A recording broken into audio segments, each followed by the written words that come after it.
his heavenly Father, went through, in essence, hell, separation from God for us in order to bring us into fellowship and the knowledge of God. And why did he do this? He did it because he loves you so much.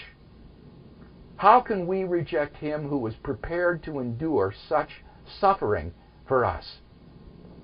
I had a colleague a few years ago, Tom Schmidt, who had a habit of visiting nursing homes in an attempt to bring some cheer and some light into the lives of those who were in those homes. And he wrote an account of one remarkable woman that he met that I would like to share with you this morning. Tom writes, "As I neared the end of this hallway, I saw an old woman strapped up in a wheelchair. Her face was an absolute horror. The empty stare and white pupils of her eyes told me that she was blind. The large hearing aid over one ear told me that she was almost deaf. One side of her face was being eaten by cancer.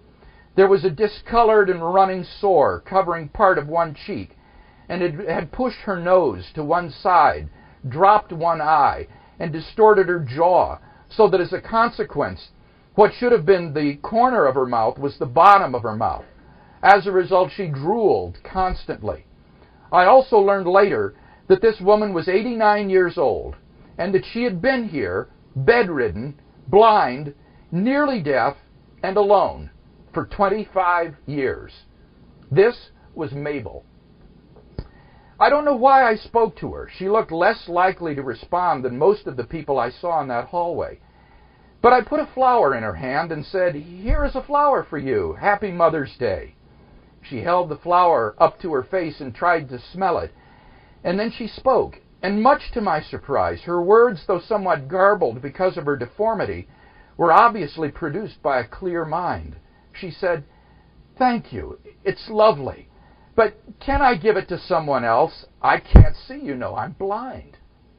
I said, 'Of course.' And I pushed her in her chair down the hallway to a place where I thought we could find some alert patients. I found one and I stopped the chair. Mabel held out the flower and said, 'Here, this is from Jesus.' It was then that it began to dawn on me that this was not an ordinary human being. Mabel and I became friends over the next few weeks, and I went to see her once or twice a week for the next 3 years. It was not many weeks before I turned from a sense that I was being helpful to a sense of wonder, and I would go to her with a pen and paper to write down the things she would say. During one hectic week of final exams, I was frustrated because my mind seemed to be pulled in 10 directions at once, with all of the things that I had to think about. The question occurred to me, what does Mabel have to think about?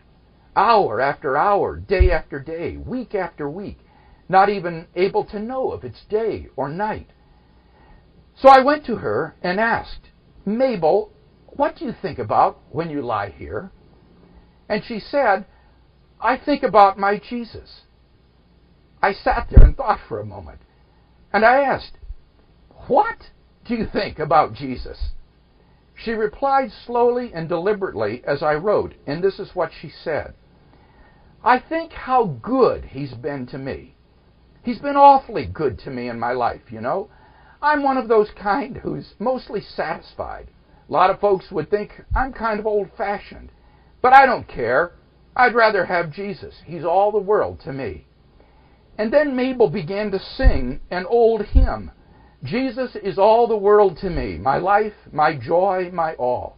He is my strength from day to day. Without him, I would fall. When I am sad, to him I go.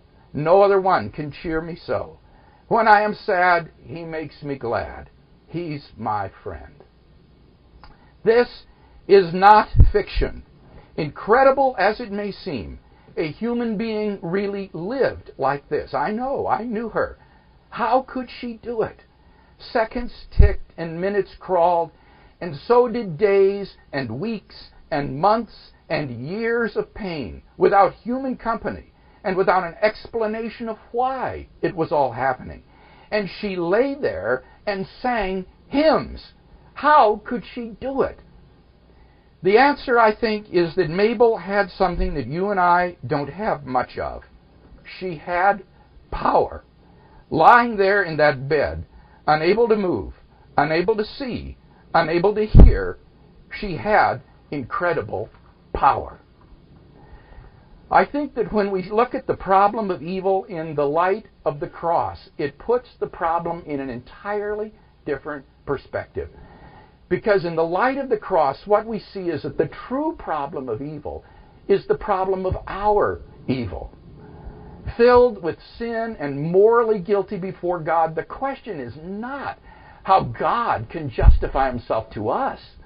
The question is how we can be justified before him. And the answer to that question is found in the cross. If a person like Mabel can bear the suffering that she was called upon to endure in her life, surely we can endure the suffering that God calls upon you and me to endure in confidence and trust and dependency in him.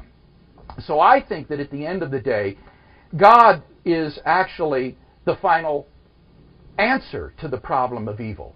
Though on a superficial level, evil poses the greatest obstacle to belief in God, at the end of the day, God is really the ultimate solution to the problem of evil. If God does not exist, then we are locked in a world filled with gratuitous and unredeemed suffering. But if God exists, then he redeems us from evil through the cross and takes us into the incommensurable good of an eternal fellowship with himself, the fulfillment of human existence.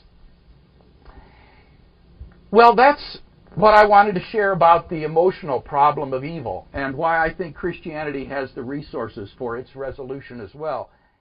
Upon us, and we will be saved, and we will